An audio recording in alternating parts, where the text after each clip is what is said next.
Now it's a time where we are bombarded by a lot of temptations with the holiday season, and it can trigger nostalgia programming too.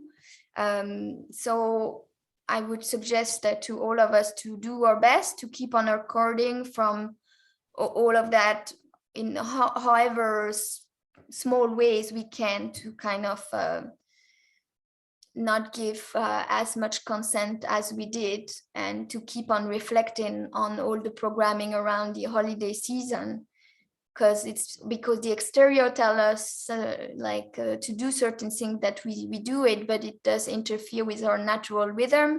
And what would we be doing if we were not gathering with family around food? Is usually it's very food oriented, so like a lot of excess with food as well.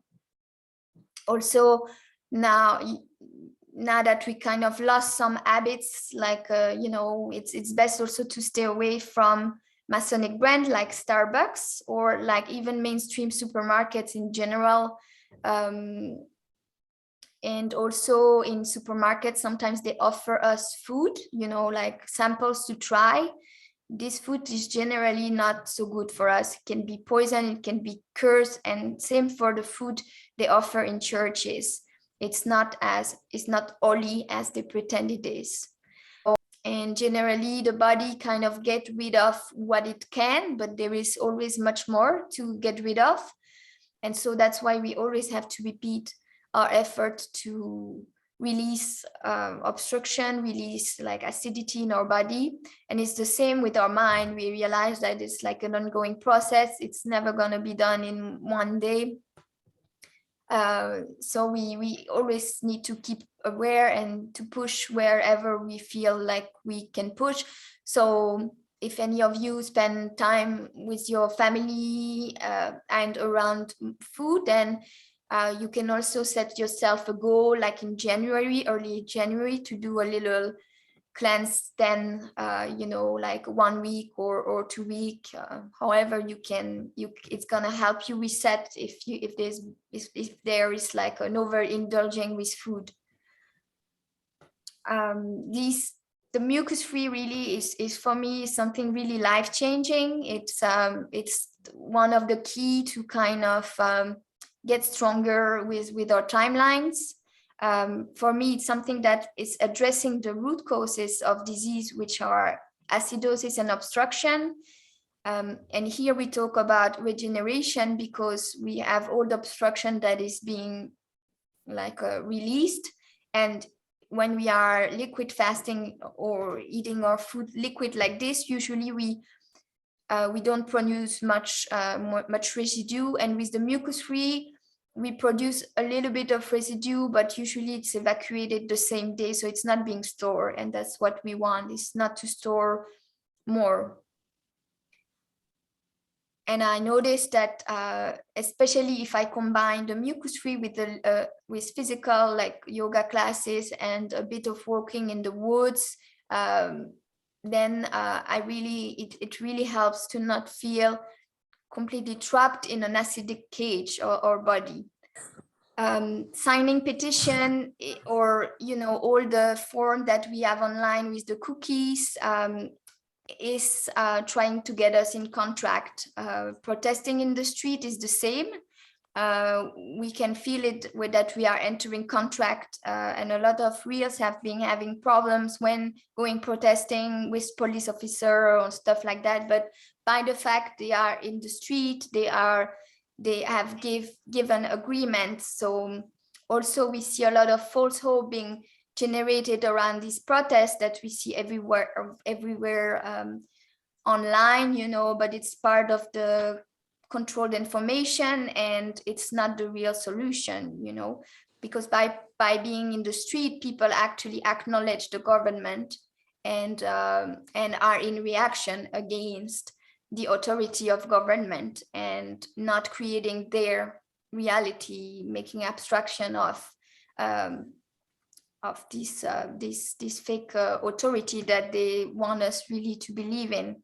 And so they want us to kind of agree in any form of ways to their lie, so that as soon as we do that, we enter contract with dark forces. So it can be asking a loved one to get tested because someone is afraid for their health. It is entering contract with dark forces, and especially for reals, because that's the agreement that they are looking for.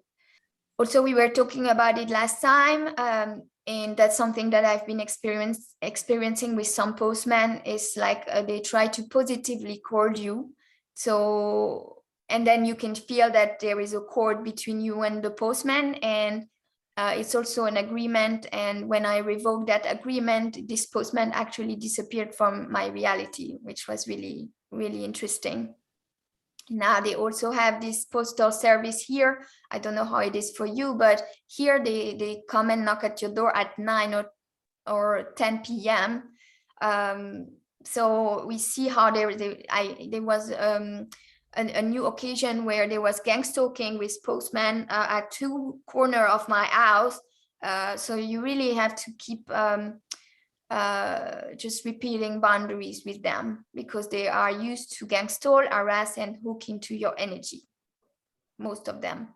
And none of them are usually real. Like, it's very rare, very rare. They're part of the simulation. Also, joining online and in-person events can result in heavy cording. So we can work on becoming aware of all this cording and agreement we give away. While sorting my things, I looked into my old emails. I almost went through all of them, but I deleted most of it without looking much into it. But I saw the names and the percentage of interactions I was having with people who are not real, who were a distraction, where, you know, I thought there was something, but there was nothing really there. It's like, yeah, it's not nourishing. And there was also things that were real. So I think all of us have real things in our reality. And then we want to make that grow and focus on that. I also remember that I really didn't like to be stuck on the phone for 1 hour with my godfather or my grandmother, who was very talkative.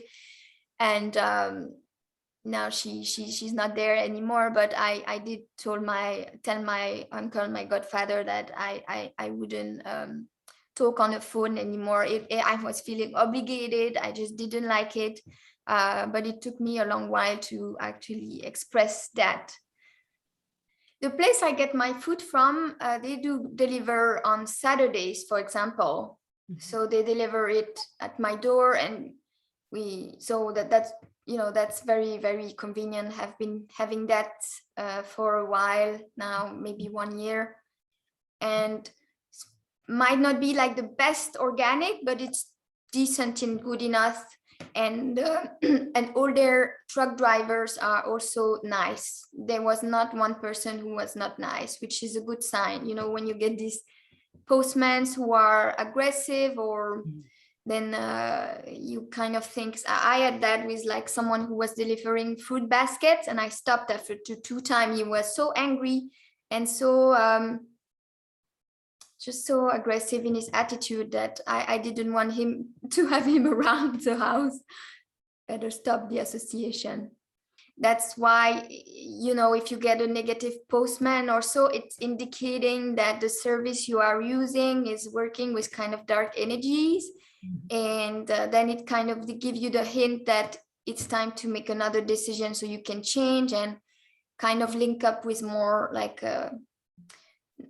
more welcoming, agreeable energies. Yeah, I had the same with UPS here. This like a really strange guy, very, very strange guy. And the first time I saw him, and the second actually, I couldn't even say anything because I was so just the energy was horrible. So I don't do UPS, but I have the luck that DHL is good. But I had a lot of problem with postmen. So I have now a sign, like it's a printed sign that I made, you know, I paid €50 for it print, and it's like put on the front of the house, like please automatically, which means without knocking, put the packages on the left of the fence. You know, I tell them precisely where, but I had a few problems. You know, there was a postman who entered my house, my living room, and put the package there when I was not there, which is intrusive. And there was some who really want to knock, two of them. And one of them, I had to be more clear, show him the sign again. And the other one, I had to repeat a few times. And the third time I repeated after I kind of threatened him psychically. So I say, okay, next time you again trespass my boundaries, I'm going to use my creative power against you. So let's see with that. But I think we have to change things with these postmen. But yeah, there are aggressive energy coming in our house.